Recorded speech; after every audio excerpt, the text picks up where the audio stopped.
অবসরের কাছে আজকের রেসিপি ঝিঙে পোস্ত। এই ঝিঙে পোস্ত বানানোর জন্য প্রথমে একটা বাটিতে দিয়ে দিচ্ছি 3 চা চামচ পোস্ত। এবার দেব হাফ চা চামচ চার মগজ, হাফ চা চামচ সাদা সর্ষে। মশলাটা শিলে মিহি করে বেটে নেব।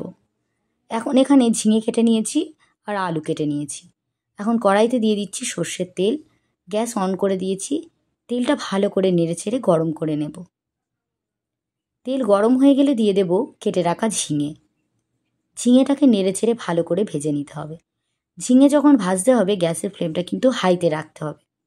গ্যাসের ফ্লেম লো করলে ঝিঙে থেকে জল ছাড়তে শুরু করে দেবে। এরপর দিয়ে দিলাম বেশ কিছুক্ষণ নেড়েচেড়ে দিয়ে দিলাম পরিমাণ মতো হলুদ। নেড়েচেড়ে হলুদটা ভালো করে ঝিঙের মধ্যে মিশিয়ে দিচ্ছি। গ্যাসের ফ্লেমটা হাইতে রেখেই ভেজে নেওয়ার পর দিয়ে দিলাম ঝিঙে নরম হয়ে এলে দিয়ে দিলাম পরিমাণ মতো লবণ। এবার যখন ঝিঙে থেকে জল ছাড়তে শুরু করবে তখন ঝিঙেগুলোকে তুলে নেব। ঝিঙেগুলো নাড়া হয়ে গেছে, তুলে রাখছি। এখন কড়াইতে দিয়ে দিলাম আবারও কিছুটা সর্ষের তেল। একই রকমভাবে তেলটাকে গরম করে নেব। তেল গরম হয়ে গেলে দিয়ে দেব কেটে রাখা আলু। আলুগুলোকে একটু বেশি সময় দিয়ে লাল লাল করে ভেজে নিতে হবে।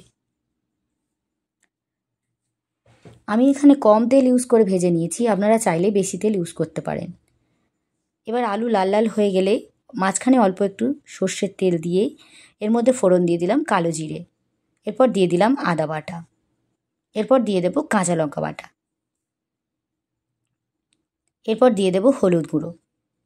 এবার সব মশলাগুলোকে নেড়েচেড়ে আলুর সাথে একসাথে ভালো করে কষিয়ে নেব।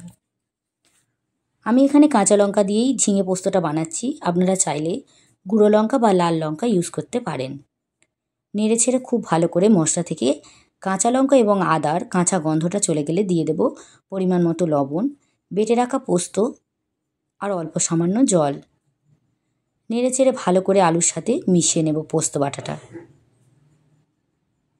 এরপর একটু ঢেকে দেব।